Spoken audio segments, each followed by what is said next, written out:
दोहे लिखना हो तो रहे ध्यान। इस वीडियो में हम ऐसी गलतियों की बात करेंगे जो दोहे लिखते समय अक्सर हो जाती है और पता भी नहीं चलता। इससे वह दोहा उतना प्रभावी नहीं बन पाता जितना आप उसको बनाना चाहते हैं। आइए शुरू करते हैं। और शुरू करने से पहले यही एक बात कहना चाहूँगा कि जिन लोगों ने ये चैनल आज पहली बार देखा है और वे लेखन सीखना चाहते हैं तो ये चैनल आपके लिए ही है। इस पर अभी तक काफ़ी सामग्री मैं लगा चुका हूँ। वीडियो सेक्शन इस चैनल का या फिर प्लेलिस्ट देख लीजिएगा और चैनल को सब्सक्राइब जरूर कर लीजिएगा। आइए शुरू करते हैं अपना आज का विषय। अब देखिए आप लोग ये दोहा मैंने लिखा है, सबकी एक ही कामना अपने मन की होए, दूजों का नहीं बस चले रोना जिसको रोए। इसमें आपको क्या गलती दिख रही है? इसमें गलती है, जिन लोगों ने पकड़ लिया है बिल्कुल सही पकड़ा है, होए और रोए। और ये नहीं इस तरह से लिखा हुआ। मात्रा बिल्कुल बैठ गई है, लय भी आ गई है। दोहे का जो शिल्प मैंने अपने पिछले वीडियो में बताया हुआ है, प्लेलिस्ट मैं इस वीडियो के डिस्क्रिप्शन में डाल दिया है मैंने लिंक प्लेलिस्ट का।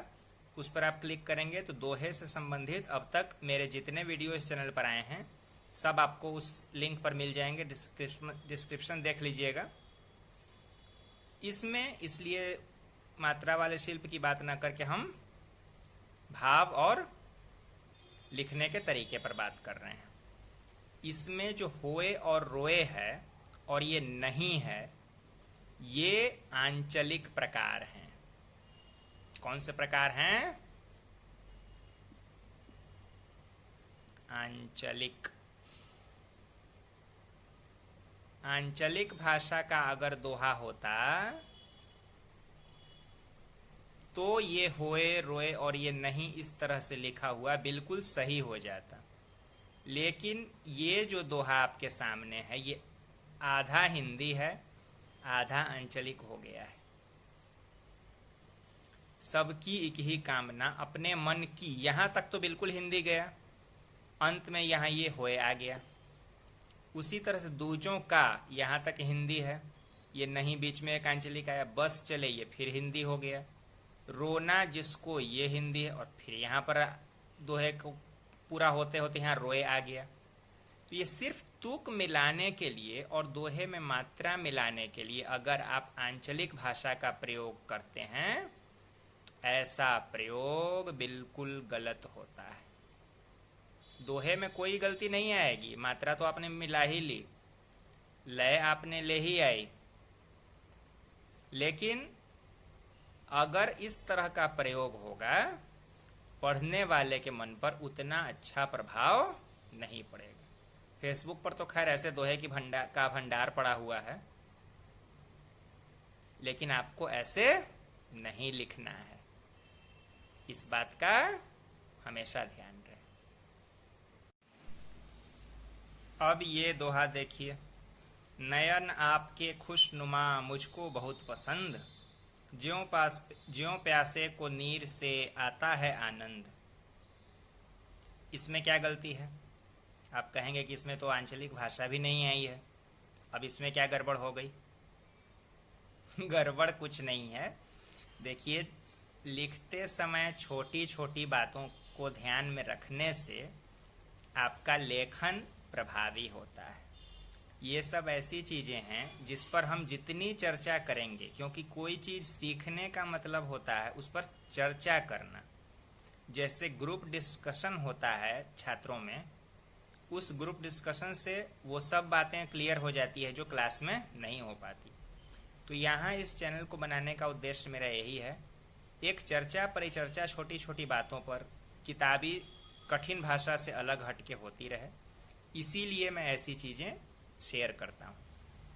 तो उसी उद्देश्य को ध्यान में रखकर इस दोहे को हम जब देखते हैं कि नयन आपके खुशनुमा मुझको बहुत पसंद, ज्यों प्यासे को नीर से आता है आनंद। इसमें गलती क्या है?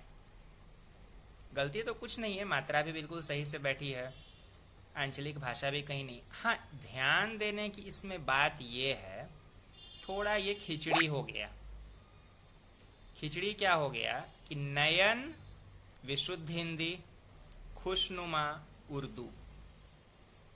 ये जो पंक्ति है, ज्यों प्यासे को नीर से आता है आनंद, तो ये इतनी शुद्ध शुद्ध हिंदी जहां पर लिखी जा रही है, तो एक उर्दू, वो भी जरा भारी टाइप की उर्दू, भारी किस्म वाली, ऐसे नहीं करना चाहिए।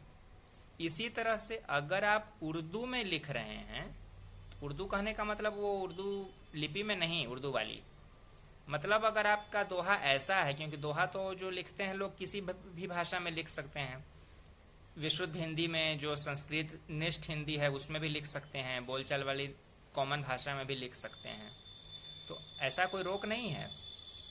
इसीलिए अगर आप ऐसा दोहा लिख रहे हैं जिसमें उर्दू प्रकृति में है, उसमें सिर्फ मात्रा में बिठाने के लिए हिंदी का, विशुद्ध हिंदी का कोई शब्द नहीं डालना चाहिए। इससे क्या होता है कि दोहे का फ्लेवर खराब होता है। वही चीज यहां हो गई है। नयन आपके खुशनुमा लिखने से बढ़िया होता है, क्योंकि बाकी तो जो इसमें लैंग्वेज है, भाषा है, एक नीर को अगर छोड़ दें तो कॉमन बोलचाल वाली ही है। तो नयन आपके खुशनुमा, इसको लिखने से अच्छा होता है कि अगर यहाँ लिखा जाता आंखें तेरी खुशनुमा, क्योंकि आंखें ऐसा शब्द है जो कि बीच का शब्द है। नयन विशुद्ध हिंदी है, तो अगर खुशनुमा लिखना था तो यहाँ आंखें तेरी खुशनुमा होना चाहिए था। और ये ज्यों प्यासे को नीर से, इस विशुद्ध हिंदी प्रकृति वाली पंक्ति से और इस चरण से बचकर कुछ और जो भी आपके मन में आए उसको लिखना चाहिए था। तो ये भी एक बात है जिसका आपको ध्यान में रखना है। तो आशा है इस वीडियो में हमने जो देखा उसमें आपको मजा आया होगा, और इन बातों को नियम न समझकर अच्छे को और अच्छा बनाने वाले बिंदुओं के रूप में देखना चाहिए। क्योंकि ऐसा नहीं है कि ये कोई नियम है, लेकिन जब नियम तो वही है मात्रा में, जो मैंने आपको बताया हुआ है पिछले वीडियो में, कितना मात्रा लगाना है, तुक कहाँ होना चाहिए, कैसे होना चाहिए। लेकिन ये जो है अच्छे को और अच्छा बनाने के लिए ये सब कोशिश होती है, जो हमें सिर्फ दोहे में ही नहीं, लेखन की किसी भी विधा में ध्यान रखना पड़ता है। आशा है आपने आनंद लिया होगा और इसको ध्यान में रखेंगे और आगे लिखते समय इन बातों को उपयोग में लाएंगे। मिलते हैं हम लोग अगले वीडियो में फिर किसी नए विषय के साथ।